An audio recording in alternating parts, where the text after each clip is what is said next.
Woo.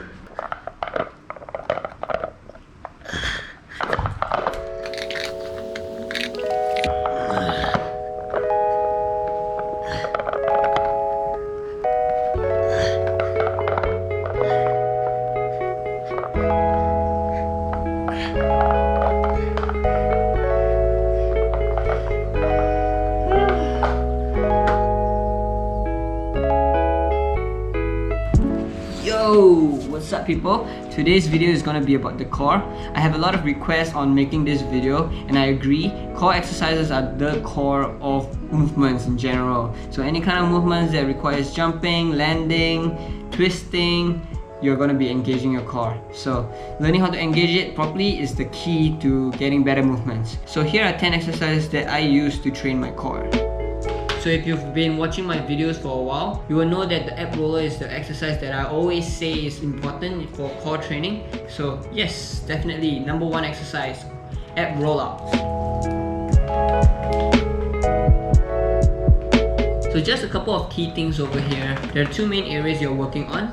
Firstly, you want to try to get your hips close to the ground, which is mostly working your core area, and then you want to try to get your shoulders as far forward as possible.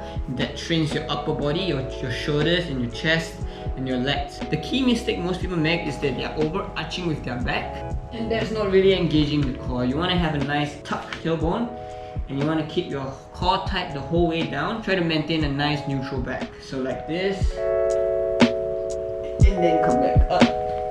You want to get your shoulders and hips going up at the same time. If you're separating it into two movements, it's not going to be as effective.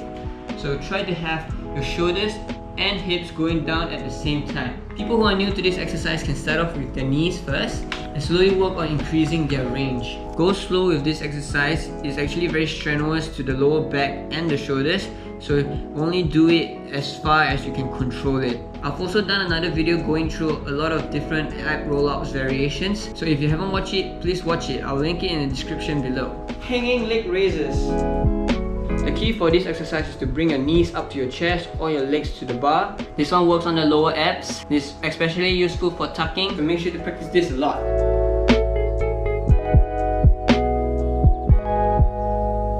You can make this exercise harder by doing it one-handed or just add ankle weights.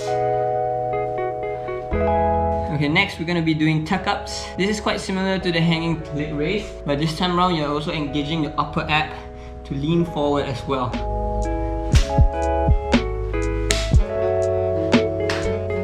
Once tucking is too easy, you can do it with straight legs and it becomes a V-up.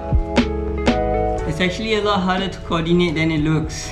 On the topic of tuck-ups, you should also train your end range strength, being able to tuck as tight as possible. Bring your knees all the way to your ears even. This will train your compression strength. For example, if you want to try to do a Kong, this will make your tuck even smaller. It's actually a lot harder than it looks, and a lot of people don't train this enough. So try this. Once you think you're tucking your tightest, try to pull in even tighter. Squeeze it as hard as you can and hold it for about 10 seconds. Now we're going to work on some hip flexor strengthening exercises. This is called a Pike lift. First, place your hands slightly in front of you and lift your legs off the ground.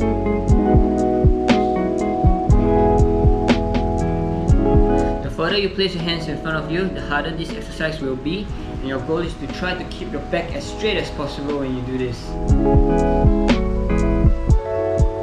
You can also do straddle lifts like this.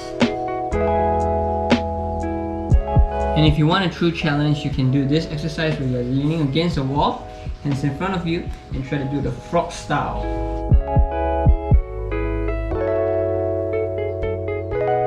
It becomes extremely hard if you don't use your hands at all, so you will probably need some space in between the wall for this.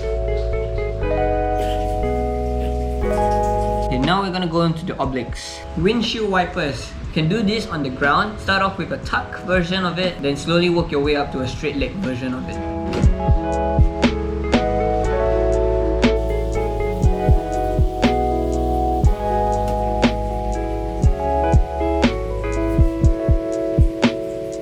You can make this even harder by doing it on a bar as well.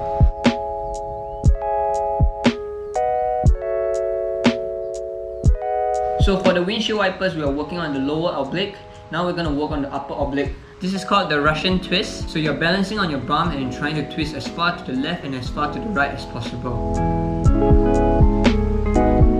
You can make this exercise harder by holding a weight in front of you. It could be a weight plate or a dumbbell. And if you keep your arms straight, it will be harder. And if you keep the weight closer to you, it will be easier.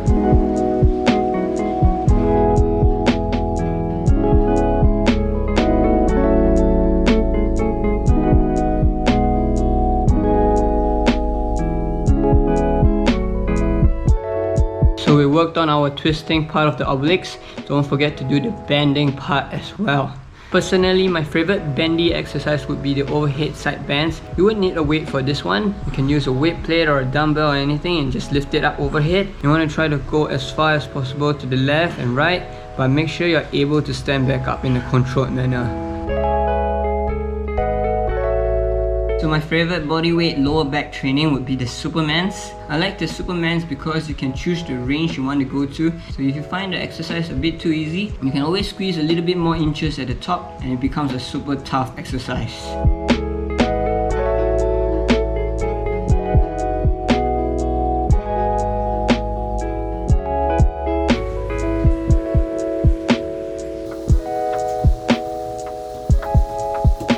Off with one last exercise, and it's called a glute bridge. This exercise targets more of the glutes and the hamstrings, but it also attacks the lower back. And I find that it's still a core exercise because you're still engaging your entire core to keep this exercise effective. Once 2 legs is too easy, you can move on to single leg glute bridges. So 3 things to keep in mind: hips all the way up, fully push down with your foot, and lift up your chest as high as possible.